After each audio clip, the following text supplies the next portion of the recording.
안녕하세요. 오늘은 혈당 관리에서 저희가 가장 많이 먹는 게 밥이잖아요. 밥을 어떻게 혈당 관리 측면에서 안전하게 먹을 수 있을까를 확인해 보도록 하기 위해서 햇반, 현미밥, 오곡밥, 잡곡밥을 이렇게 준비를 했습니다. 이걸 5개를 다 먹지는 않고 햇반만 먹고 혈당을 비교해 보고, 내일은 잡곡밥만 먹고 혈당을 비교해 보도록 하겠습니다. 이번 실험은 좀 빠르게 비교할 수 있는 프리스타일 리브레로 진행하도록 하겠습니다. 현재 저의 공복 혈당은 109입니다. 그럼 조금 전에 막 데운 햇반을 먹어보도록 하겠습니다. 반찬은 없습니다.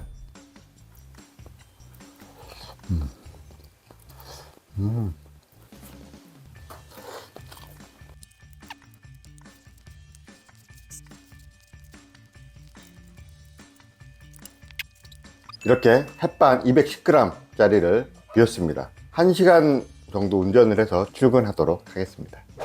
제가 아침에 햇반만 먹고 혈당을 쟀을 때 110 정도에서 한 165 정도까지 올라갔습니다. 햇반만 먹었을 때 혈당이 지금 상당히 올라갔고, 프리스타일 리브레 2 같은 경우는 이제 182까지 올라가는 걸 확인했는데, 전체적으로 혈당이 지금 상당히 올라가는 걸 확인할 수 있습니다. 지금 파스타 앱 기준으로 110에서 165까지 약 55 정도가 올라갔고요. 한 45분 정도가 최고점 찍은 것 같아요. 그래서 내일은 오곡밥으로 동일한 실험을 한번 해보도록 하겠습니다. 프리스타일 리브레 2의 공복 혈당은 100입니다. 잡곡밥으로 해서 오늘도 반찬 없이 전자레인지에만 데워서 먹어보도록 하겠습니다.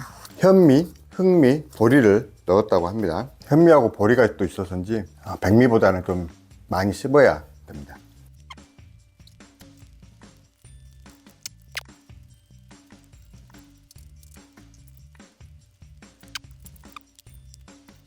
지금 현재 식후 혈당은 109로, 잡곡밥을 먹은 후에 혈당 상승은 현미밥하고 좀 차이가 있을지 제가 1시간 정도 운전을 한 다음에 비교를 해보도록 하겠습니다. 햇반 잡곡밥으로 약 1시간 정도 운전을 했는데요. 최고 혈당이 174로 74가 올랐습니다. 아무리 잡곡밥이라도 잡곡밥만 먹었을 때 그럴 경우 혈당 상승은 거의 백반보다는 조금 낮지만 혈당은 또 급격하게 상승하고, 140 이상이 넘어가게 되면 일단 인슐린이 또 분비가 되거든요. 이렇게 또 가빠른 혈당 스파이크는 있었다. 백미 대신 잡곡만 먹는 거 가지고는 혈당 관리에 있어서는 약간의 부족함이 있다. 물론 잡곡밥이 다양한 영양소, 단백질이나 또 미네랄, 비타민 등이 풍부한 것들이 있기 때문에 거기에 대한 장점은 있지만, 잡곡밥을 먹는 것만으로는 혈당 관리에 도움을 주는 데는 한계가 있습니다. 그래서 내일은 백미지만 이 백미 전에 어떻게 식사를 하는가, 어떻게 먹는가에 따라서 혈당이 또 어떻게 변하는지 한번 비교를 해보도록 하겠습니다. 이렇게 거꾸로 식사법에 의해서 샐러드, 계란, 그리고 약간의 구운 볶음 고기를 같이 먹었을 때, 동일한 백미를 먹었을 때 오히려 잡곡밥보다 혈당 스파이크가 안 날 수도 있습니다. 그래서 그걸 한번 제가 해보도록 하겠습니다. 양상추에 바질하고 파슬리 조금 넣었고요. 소금, 후추 조금, 발사믹 식초 조금, 올리브유 큰 스푼 15ml 하나, 삶은 계란 3개, 라임 반 개 짠 다음에 어느 정도 섞어서 먹어보도록 하겠습니다. 어떤 분들은 양배추 한두 입만 먹어도 혈당 스파이크를 낮춘다고 하는데, 단순하게 식이섬유가 혈당 스파이크만 낮추는 게 아니라 이 식이섬유가 소화가 되면서 지방을 분해하는 효소들이 나옵니다. 그래서 오히려 다이어트에도 도움이 되기 때문에 저의 식사는 채소부터 그리고 고기, 밥으로 넘어가면서 식사를 하도록 하겠습니다.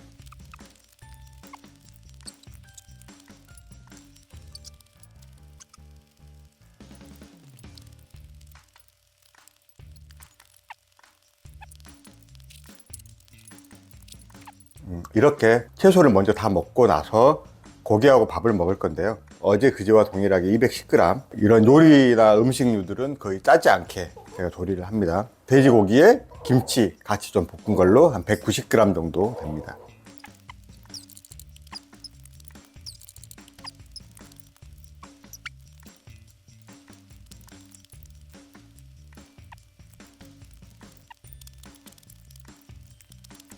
이렇게 어느 정도 고기를 먹은 다음에 그 다음에 남은 조금의 반찬하고 밥을 마무리합니다. 그래서 식사 시간으로만 따져도 탄수화물은 거의 식사의 마지막 90%, 거의 마지막 10% 구간에 탄수화물을 저는 섭취를 합니다. 이렇게 먹기 전에 이미 저는 좀 나름 배가 불러서 보통 밥을 남기기도 하지만 오늘은 테스트상 다 먹도록 하겠습니다.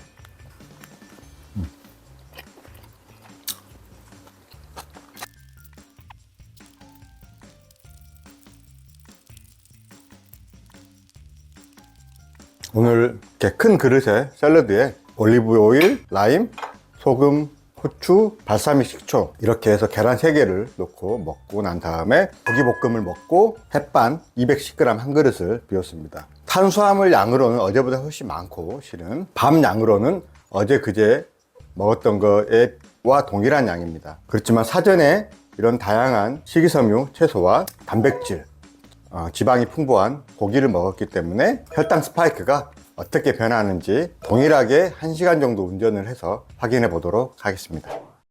샐러드와 고기 반찬을 먹은 다음에 이제 최고 혈당이 프리스타일 리브레 2 기준으로는 최고 혈당이 한 149 정도 올라갔습니다.